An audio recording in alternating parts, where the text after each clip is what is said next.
Hello friends, welcome back to my channel. जय श्री कृष्णा। जब बाणों की शैया पे लेटे हुए थे भीष्म पितामह, तब द्रौपदी के उनके पास आई और उन्हें एक ऐसी बात कही जिसका जवाब स्वयं भीष्म पितामह के पास नहीं था।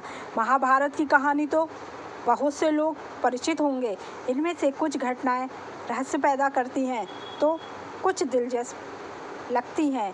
यह कहानी काफ़ी रोचक है। इसकी जितनी परतें खोलते जाओ उतना ही ज़्यादा ये और रहस्यमय दिखने लगती है। जैसे द्रौपदी का 5 भाइयों के साथ विवाह, इस विवाह की शर्त और नियम। इसके अलावा अर्जुन और श्री कृष्ण का संबंध, आजीवन विवाह न करने की प्रतिज्ञा लेने के बाद देवव्रत को भीष्म की उपाधि मिलना, पांचाली का चीरहरण आदि। शकुनी का प्रतिशोध, भीष्म को मिला इच्छा मृत्यु का वरदान, शांतनु का गंगा से विवाह, अम्बा का श्राप और शिखंडी का जीवन।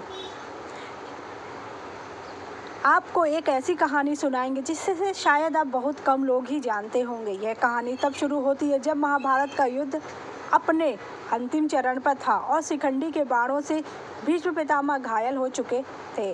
अम्बा के रूप में शिखंडी ने अपने पूर्व जन्म की प्रतिज्ञा को पूर्ण कर लिया था और अर्जुन के बाणों से छल्ली होकर भीष्म पितामह बाणों की शैया पर लेटे हुए थे। भीष्म पितामह को प्राप्त इच्छा मृत्यु के वरदान की वजह से स्वयं यमराज भी आकर उनके प्राण नहीं छीन सकते थे। वह भी जीवित थे। वे बाणों की शैया पर लेटे हुए महाभारत के युद्ध के परिणाम का इंतजार कर रहे थे, क्योंकि उन्होंने अपने पिता को वचन दिया था, मैं तब तक जीवित रहूंगा जब तक कि मैं अपनी राज्य की सीमाओं को सुरक्षित हाथों में ना दे लूं। युद्ध के नियम के अनुसार सूर्यास्त के पश्चात युद्ध रुक दिया जाता था और ऐसे समय में सभी लोग भीष्म की शैया के पास एकत्रित होते थे। भीष्म कुछ दिन और महाभारत का युग देखना चाहते थे, इसलिए वे अभी जीवित थे। सूर्यास्त होते ही सभी परिजन और शुभचिंतक भीष्म के पास आते और भीष्म उन्हें प्रवचन देते थे।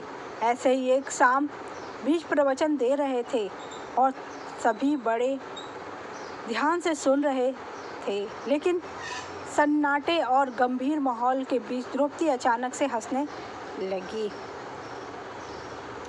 द्रौपदी को हंसता देख भीष्म अत्यंत क्रोधित हो उठे। साथ ही पास खड़े अन्य लोग भी द्रौपदी को क्रोध और अचंभे से देख रहे थे। अचानक द्रौपदी के जोर जोर हंसने का कारण भीष्म ने क्रोध में आकर द्रौपदी से कहा, तुम पांचाल नरेश की पुत्री हो और हस्तिनापुर की वधू हो। तुम सम्माननीय परिवार से संबंध रखती हो। इस तरह हंसना तुम्हें शोभा नहीं देता। भीष्म के इस प्रश्न को जो उत्तर द्रौपदी ने दिया वह काफ़ी संवेदनशील और हिलाकर रखने वाला है। द्रौपदी ने भीष्म को वह समय याद दिलाया जब भरे दरबार में कौरवों द्वारा उसका चीरहरण किया गया। वे मदद के लिए चिल्लाती रही। उस दरबार में परिवार के सभी पुरुष सदस्य मौजूद थे। धृतराष्ट्र और भीष्म पितामह दोनों उस घटना के साक्षी थे, लेकिन किसी ने भी इसका विरोध नहीं किया। द्रौपदी का क्रोध व्यंग्यात्मक हंसी का रूप लेकर बाहर आ गया। जब मृत्युशैया पर लेटे भीष्म प्रवचन दे रहे थे, उन्होंने भीष्म से कहा, जब मेरा चीरहरण हुआ तब तो आपके मुख से एक शब्द भी नहीं निकला था। आज आप दर्द में रहते हुए भी प्रवचन दे रहे हैं। भीष्म को अपनी गलती का एहसास हुआ। उन्होंने द्रौपदी से क्षमा मांगते हुए चुप्पी ना तोड़ने का कारण भी बताया। भीष्म ने कहा, उस समय मैं कौरवों का दिया हुआ अन्न खा रहा था और जिसका अन्न खाते हैं उसका विरोध करना सही नहीं होता है। धृतराष्ट्र और दुर्योधन जैसे अधर्मी लोगों के अन्न ने मेरी जीवा को बांध लिया था, इसलिए मैं विरोध करने में असमर्थ था। भीष्म द्रौपदी से क्षमा मांगते और कहते हैं कि उनका विवेक अब जाग गया है और वह उस समय कौरवों का विरोध कर न पाने के लिए क्षमा मांगते हैं।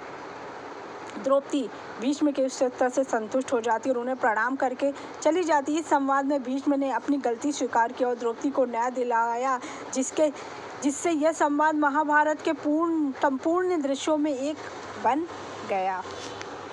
भीष्म ने द्रौपदी से अपनी गलती के लिए जब क्षमा मांगी तब उन्होंने कहा, भीष्म ने कहा, द्रौपदी को उपदेश दिया कि धर्म का मार्ग सूक्ष्म होता है और इससे हर कोई नहीं समझ पाता है। भीष्म ने द्रौपदी की ओर करुणा भरी दृष्टि से देखा, फिर शांत हो गए। इसलिए भीष्म का द्रौपदी को देखकर रोना उनके पश्चाताप और द्रौपदी के प्रति अपनी सहानुभूति का प्रतीक है, क्योंकि द्रौपदी ने भीष्म पितामह से एक प्रश्न भी किया था चीरहरण के समय कि भीष्म पितामह, अगर मेरी जगह आपकी पुत्री होती तो क्या आप अस्त्र ना उठाते, जिसका उत्तर भीष्म पितामह नहीं दे पाते हैं। अगर आपको मेरी जानकारी अच्छी लगी तो इसके लिए थैंक यू सो मच।